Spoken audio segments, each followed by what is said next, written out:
একজন ঘুম থেকে দেরি করে উঠেছে, তাই ভলু গিয়ে যুদ্ধ শুরু হয়ে গেছে। মানে তুমি এত দেরি করে উঠছো কেন? সন্ধ্যা হয়ে গেছে, উঠবে না? মাথার থেকে বালিশ ফালিশ কেড়ে নিয়ে একদম লন্ডভন্ড করে দিচ্ছে। আয় ওঠো, ওঠো। আরে ঘুম ভাঙছে না, ছাড়, ঘুমাতে দে। কি তাণ্ডব শুরু করেছে দেখো। এই বলু, কি কি মারপিট করছে দেখো। মানে তুমি আরাম করে শুয়ে ঘুমাচ্ছ, সন্ধে হয়ে গেছে, মার সন্ধে দেওয়া হয়ে গেছে, চা করবে। আমি তো অনেকক্ষণ তো ডাকছি, ওসব শুনছে না।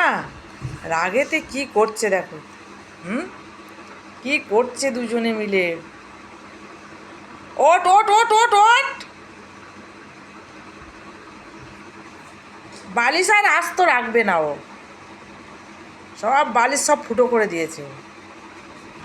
বাবা, বালিশটা দেবে না দেখো, মাথার থেকে কেড়ে নিয়েছে। মানে এই বালিশে তুমি আর শোবে না, উঠিয়ে দিচ্ছ। ওটো, তো বাবার ঘুম ভাঙছে না রে বলু, ছাড়, ছেড়ে দে।